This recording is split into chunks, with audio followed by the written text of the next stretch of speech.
They etched the names of the first men into stone, and story Adam, Eve, Cain, Abel, Seth, carried on through ages, recited in pulpits, and whispered in faith. These names stand like pillars at the beginning of human history. But in the quiet shadows of Genesis, there are others. Their presence is acknowledged in a single passing verse, Genesis 5:4, where it is written that Adam had other sons and daughters. That's it. No names, no stories, no trace of the lives they lived or the legacy they left. Just a silence that stretches across centuries. But what if that silence was not the absence of story, but its concealment? What if the very first mothers of humanity were never remembered by name? Not because they were unworthy, but because history forgot how to see them. What if the story we've always been told is only half a story missing, not just details, but the divine breath carried in wombs? The spiritual line held by women whose names were never carved into the record, but whose blood runs through every nation on earth. Who did Cain and Seth marry? Where did the wives of the first men come from if Adam and Eve were the only ones? Scripture is clear. Adam and Eve had daughters, but their stories were left unwritten in the Bible's canonical pages, veiled behind the genealogies of men. And yet, in the buried texts of ancient tradition, the Book of Jubilees, the Book of Adam and Eve, early Semitic writings, there are whispers. Whispers of names like Lulua and Aclia, Awan and Azura. Daughters born of dust and divine breath. Women who walked through the wreckage of Eden's exile and carried the future in their arms. This is not mythology. This is not invention. This is remembrance. This is the quiet reawakening of a legacy almost erased, because the story of humanity was never meant to be told by men alone.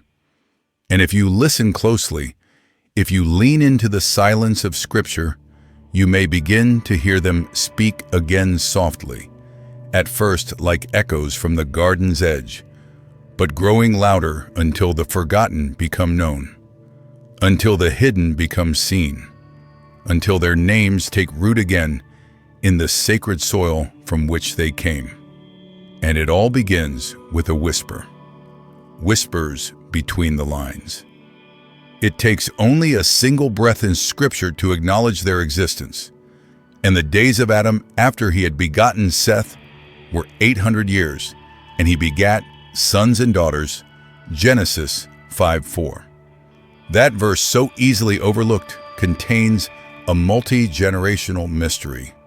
No names, no details, no memory preserved. Just a fleeting mention, as though their lives were inked in water instead of stone.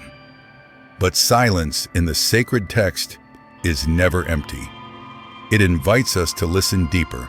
In the ancient world, genealogies were not democratic recordings of every life.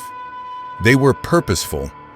In Near Eastern cultures, lineage was a thread woven through the male line, tracing the arc from patriarchs to kings, from priests to prophets. These were not just bloodlines. They were the scaffolding of prophecy. The focus was not biological fullness, but theological direction. The sacred story was being guided toward a Messiah, and so the names that advanced that line were preserved. And yet, even in that silence, the daughters were there. They were not footnotes in history, they were breathflesh and womb. They were the ones through whom the promise could take form. For no seed can carry forward without soil. No lineage continues without a vessel to birth it. The women unnamed in Genesis were the first mothers of nations, the bearers of hope, in a world still reeling from Eden's fall. It's not difficult to imagine their lives, though the text withholds them. Their laughter, their weeping, the ache of childbirth, without the comfort of civilization, the wonder of raising sons and daughters in a world still clothed in newness and sorrow. These were the women who stood at the edge of the world's beginning, helping shape its earliest days with hands and hearts forged in both innocence and consequence. But Scripture, while silent, is not the only witness. Ancient Jewish writings, like the Book of Jubilees, the Book of Adam and Eve, and other Semitic traditions, whisper their names back into the light. They do not contradict the Bible, but rather seek to fill in the human texture lost in the sacred scaffolding. These texts do not ask us to replace Scripture, but to remember that the biblical world was once a living world full of breath, emotion, and forgotten faces. And it is from these shadows that one name begins to emerge. A name tied to beauty, to jealousy, and to the first great fracture between brothers. Her name was Lulua, and her story begins where the silence ends. Lulua, Awan, beauty envy, and exile. She was born in the same breath as Cain. The first daughter of Adam and Eve, according to the Book of Adam and Eve, was not a separate creation, but a twin, a mirror in flesh and time. Her name was Lulua, and it meant beautiful, a name that seemed almost prophetic. Ancient texts speak of her as surpassing even her mother Eve in radiance, the first light of feminine beauty, in a world still echoing with the voice of its creator. She was not just a daughter, she was the dawn of womanhood. And with beauty, as so often happens, came division. Adam and Eve, seeking to preserve the line of humanity in a world without strangers, arranged their children into pairs. Cain was to marry Aclia, the twin sister of Abel, while Abel was to marry Lulua, Cain's own twin.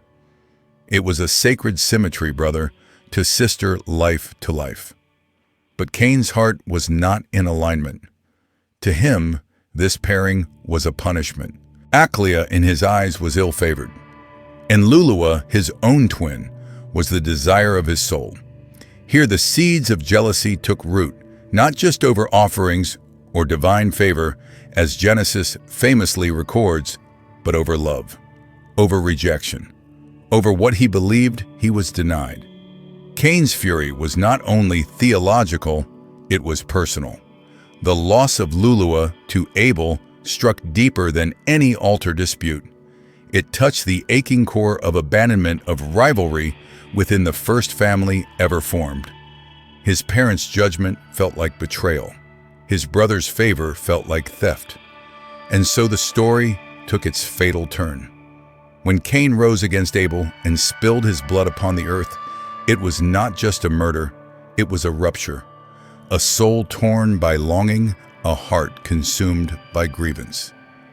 The Book of Adam and Eve offers a haunting extension. After Abel's death, Lulua wept uncontrollably.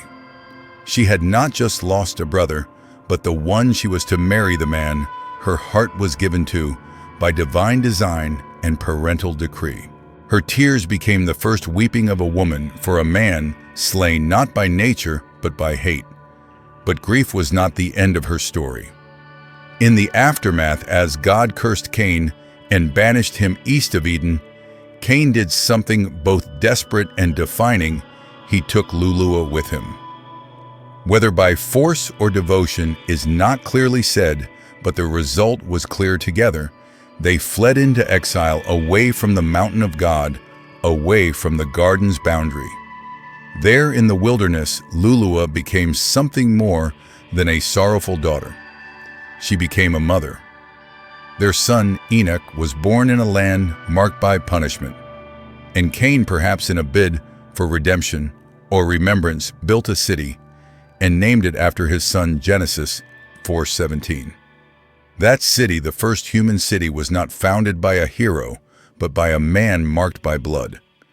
And at its center stood a woman who had lost a brother, a home and a future, but who still chose to nurture life. Later texts, like the Book of Jubilees, rename her Awan. In Hebrew, Awan can mean sorrow, iniquity, or vice. The light of Lulua becomes the shadow of Awan, not because of her own sin, but because of the world she entered. She was no longer the beautiful one of Eden's harmony. She was now the exiled one of Cain's rebellion. Her name became a reflection not of who she was, but of what had unfolded around her. Yet even in sorrow, she was never cast as wicked. Awan stands in the pages of tradition as a figure of quiet strength. She did not abandon Cain. She did not return to the mountain. She did not vanish into silence. She stood beside a man condemned and helped raise the child that would become the next builder of civilization. Where the earth had absorbed the blood of her brother, she gave back to it the seed of continuity. She was the first woman to birth a child outside of Eden. And that truth alone carries a sacred weight. For from exile came endurance. From sorrow came survival. From the woman marked by loss came the line of builders, warriors, and wanderers. Lulua Awan was not just a daughter of Adam. She was the mother of the world's first city, a matriarch not of paradise, but of perseverance. Yet even as her story ends in exile, another daughter's story begins not in defiance, but in restoration. A woman whose silence bore the seed of righteousness, whose overlooked presence would one day shape the line that leads to Christ. Her name was Aclia. Aclia Azura, the silent healer. She does not enter the narrative with beauty or brightness. No ancient text praises her radiance. No poet sings her name in the garden's dawn. She is Aclia, sometimes rendered as Aclia, a sister, whose presence barely stirs the pages of tradition. And yet within her silence lies a holy weight. According to the book of Adam and Eve, Aclia was the twin of Abel, destined by Adam and Eve to marry Cain. But unlike the favored Lulua, Aclia was described as ill-favored in Cain's eyes, a description that pierced deeper than mere appearance. To Cain, her pairing symbolized rejection. In his wounded heart, she became the embodiment of everything he was denied: love, favor, beauty, blessing. She bore no fault, yet she became the mirror of his inner bitterness. He did not want her. And in not wanting her, he nurtured a rage that soon exploded into history's first murder. While others acted, Aclia remained still. She did not protest, did not fight for her position, did not attempt to alter her fate. But this silence was not weakness. It was witness. Aclia stood at the epicenter of the unraveling world. She was there when Abel was slain. She was there when Cain was cursed. And though the stories do not give her voice, they give her presence.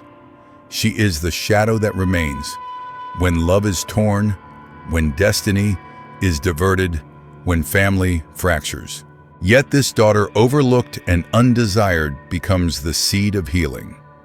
After the fall, after the death, after the exile, Adam and Eve bore another son, Seth, a child seen not only as a replacement for Abel, but as a divine compensation, a continuation of hope. And in time, Aclia becomes his wife.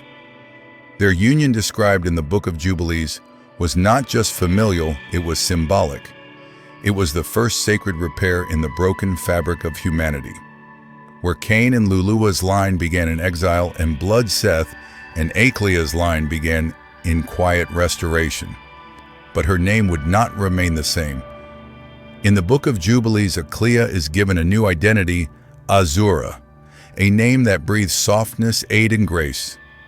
The transformation from Aclia to Azura is not cosmetic, it is covenantal. It marks her transition from forgotten sister to spiritual matriarch. She becomes the wife of the righteous line, the mother of Enosh, and the cornerstone of the lineage that would one day include Noah, Abraham, David, and Christ. Through her son Enosh, something sacred returns, the name of the Lord. Genesis 4:26 records a quiet turning point. At that time, people began to call upon the name of the Lord. This was not ritual, it was revival. It was the reawakening of worship, the remembering of a Creator, whose voice had once walked with them in the garden. And at the heart of this awakening stood Azura, the silent healer, the mother of prayer, the woman who bore the one who would lead humanity back to God. She did not speak in the narrative, but her life shouted restoration. She reminds us that faithfulness does not always wear a crown, that quiet endurance can be as holy as prophecy, that sometimes the most world-changing legacies are birthed not from splendor, but from sorrow, transformed into obedience. Azura was not celebrated in her youth. She was not desired by her first match, but she was chosen by God to carry the righteous seed to cradle the future of covenant in her arms. And it is through her that the path of worship is restored. But while her lineage walked toward the mountain of God, others wondered just how vast the family had become. If Adam and Eve lived for centuries, how many sons and daughters walked the earth, forgotten by history, but known by heaven? The answer may be far greater than we imagine. How many daughters were there? If Eve was, as Genesis names her, the mother of all living, then her legacy is not merely symbolic. It is biological, spiritual, and staggering in its scale. The Bible tells us that Adam lived 930 years, Genesis 5:5. A life that spanned nearly a millennium in a world fresh with life untouched by modern disease and still echoing the creative force of divine breath. And though the sacred text highlights only 3 sons, Cain, Abel, and Seth, it also declares in Genesis 5:4 that Adam had other sons and daughters. No numbers, no names, just a quiet acknowledgement that the first human family was far larger than we often imagine. But how many daughters were there? Ancient Jewish and Semitic traditions have long speculated on the extraordinary fertility of the first pair. Some claim Adam and Eve had 70 children. By name, others suggest the number may have climbed into the hundreds over their centuries-long lifespan. Eve, fashioned by the hand of God, would have possessed a strength, vitality, and physical resilience beyond any modern standard. She was not just the first woman, she was the most fertile woman in history. To understand the scale, we can look to a startling modern comparison. According to the Guinness World Records, the woman with the most recorded children was Valentina Vasilyev, an 18th century Russian woman who reportedly bore 69 children across 27 pregnancies, including multiple sets of twins and triplets. That feat occurred within the limitations of an ordinary lifespan, primitive medical care, and the harshness of pre-industrial life. Now imagine a woman untouched by disease, aging slowly over centuries, nourished by the original strength of creation itself. In a world where the command to be fruitful and multiply, Genesis 1:28, was not only a blessing, but a biological necessity, Eve's role was not optional. She was the first mother of nations, not in theory, but in flesh. Every early tribe, every clan, every human breath that followed found its origin in her womb. Her unnamed daughters carried this mantle forward. They became the wives of the first men, the builders of the first households, and the bearers of a generational rhythm that would fill the earth. These women lived without fame, but not without purpose. While the line of promise would later focus on Abraham, then David, and ultimately Christ, the early world was shaped not by patriarchs alone, but by an entire generation of forgotten mothers. And through them, the image of God spread, encoded in flesh, preserved in children, carried across generations. Though we do not know their names, heaven did. Their cries in childbirth, their teaching of sons and daughters, their labor in the wild world outside Eden, each moment was part of the unfolding sacred story. And even as the family tree expanded, it also diversified. Because the daughters of Eve didn't just bear children, they bore nations with all the colors, languages, and faces we see across the world today. And that, too, was no accident. Ethnic origins and the universal image. In the vast tapestry of humanity, with its hundreds of languages, cultures, and skin tones, it can be easy to forget we share a single beginning. But deep within both ancient tradition and modern science lies a quiet, astonishing truth. We are all one family. Some early Semitic and Jewish traditions suggest that Adam and Eve were not of a single narrow racial identity, but rather carried within them the full potential of human diversity. This isn't to be understood in the modern political or social sense of race. Rather, it is a symbolic and theological observation, an acknowledgement that the origin of humanity was not monochrome, but multifaceted by divine design. The idea is simple yet profound. Within the first man and first woman existed the genetic potential for every nation that would one day walk the earth. From the olive-skinned tribes of the Levant to the golden deserts of Africa, from the eastern isles of Asia to the windswept coasts of Europe and the rainforests of the Americas, all of it was already encoded in the divine breath that animated Adam and in the sacred womb of Eve. This ancient intuition finds a powerful echo in modern genetics.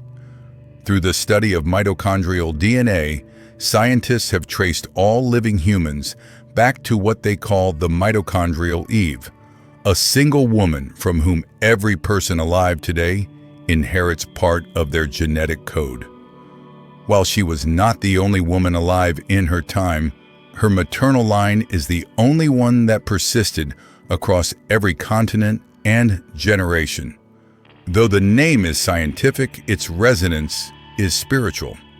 The biblical Eve, the mother of all living, and the genetic mitochondrial Eve converge in a revelation that we are far more connected than we think. Regardless of ethnicity, language, or culture, we are threads from the same garment lights, from the same flame. Every human face bears a reflection of Eden, not in uniformity, but in unity. This insight dismantles the illusion of division. It reminds us that our differences were not accidents or afterthoughts, but part of a divine design to populate the world with varied reflections of God's image. And it all began with one woman, Eve, and her daughters, who carried forward the story of humanity in dozens of directions at once. The first women of the world weren't just biological mothers. They were the living symbols of God's diversity, planting the seeds of tribes, tongues, and nations across the unfolding earth.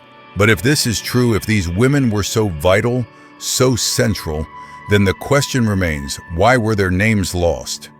Why did the sacred record preserve the men and forget the mothers? The answer may lie not in neglect, but in purpose, and in a silence that is more complex than it first appears. Why were they erased? Their lives were real. Their wombs bore the future. Their hands shaped the first homes, the first rhythms of nurture, the first whispered lullabies under stars not yet named. And yet their names were left behind. Why? Why does Genesis trace the line from Adam to Noah through sons and fathers, while the mothers, the very ones who sustain that line, remain unnamed?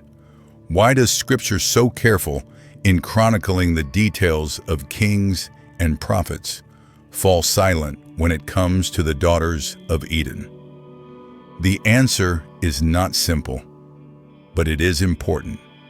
In the literary structure of the Bible, genealogies were never just records, They were roads that led somewhere. The writers of Scripture under divine inspiration shaped the text not to preserve every life, but to tell a theological story, the story of redemption, of promise of the seed that would one day crush the serpent's head. And so, the line narrows patriarch to patriarch until it arrives at the Christ. But narrowing a lineage is not the same as denying a legacy. The absence of the daughters' names does not mean they lacked importance. It means they were part of a hidden architecture bearing the spiritual weight of humanity's survival, even as they remained behind the veil of recorded memory. Throughout the Bible, women are named when their actions intersect directly with prophecy. Sarah, whose womb birthed a nation. Ruth the foreigner, who clung to covenant. Mary the virgin, whose faith brought forth the Messiah. But for every named matriarch, there were countless unnamed ones. Women who labored, loved, wept, and worshipped, all while being written out of history's official lines. It is here that the apocryphal texts step in, not to contradict Scripture, but to give texture to the silence. Books like the Book of Adam and Eve, the Book of Jubilees, and other early writings attempt to restore what was lost to lineage-focused theology. They speak of Lulua, Awan, Aclia, and Azura, not as queens or prophets, but as human women daughters, sisters, wives, and mothers who bore not just children, but grief, hope, and the weight of a fractured world. Their stories are quiet because their power was quiet. They did not part seas, call down fire, or confront kings. But they built the first families, wept through the first burials, endured the first betrayals, and walked forward through the first exile. And in doing so, they carried civilization on their backs. They were the first to rise while still bleeding, to cook with bare hands and no tools, to sing over infants born into dust. They were the unnamed architects of every lineage. Their erasure was never total. Even if Scripture did not preserve their names, heaven did. And today, as we remember them not as legends, but as mothers, we are reminded of something sacred, that God has always seen the forgotten, that the invisible ones are not invisible to Him, that the quiet legacy of women is a cornerstone of creation's redemption story. Their silence was not weakness, it was endurance. Their absence in the text does not erase their presence in the plan. And now, after millennia of shadows, their stories rise again, not with trumpet blasts, but with the trembling beauty of remembrance. The story of humanity was never written by men alone. It was born in the hidden places, in the wombs and hearts of women who walked the edge of Eden, bearing both sorrow and salvation. And as we pause to honor them, we come to the threshold of something deeper, a truth that transcends gender or genealogy. Because what they carried wasn't just bloodlines, it was promise. And that promise is what leads us to legacy. Some legacies are carved in stone, others are whispered in blood. The daughters of Adam and Eve were not forgotten because they were insignificant. They were forgotten because the world forgets quiet strength. But heaven never did. Hidden behind the names of patriarchs and prophets were women who bore the weight of beginnings, who endured exile without bitterness, who birthed nations in silence and sorrow. They were the ones who stood between loss and legacy, holding the line when the world was too broken to remember their names. Lulua, Awan, Aclia, Azura, each a thread in the sacred fabric, each a vessel of life and healing. Their beauty was not only in appearance, but in resilience. Their silence was not absence, but endurance. Their role was not small, it was elemental. Through them, humanity was sustained. Through them, the line to the Messiah was kept alive. And in their obscurity, we find a deeper truth that God often builds the future through those the world overlooks. So the question lingers in the quiet corners of our own lives: how many sacred things have been hidden in silence? How many legacies are born not with fanfare, but in faithfulness? Perhaps your name is not written in headlines. Perhaps your work is unseen, your sacrifice uncelebrated. But take heart. The story of Scripture reminds us that heaven sees what history forgets, and the quiet obedience of the faithful is never wasted. Thank you for walking this journey with us. If this story stirred something in your spirit, share it. Like, comment, and subscribe to help us continue unveiling the hidden treasures of Scripture. Let us remember together, and let us never stop listening for the voices that were nearly lost. May you be blessed with the peace of knowing you are seen, the strength to carry what is sacred, and the courage to reclaim what was forgotten. Until next time, walk in truth and walk in light.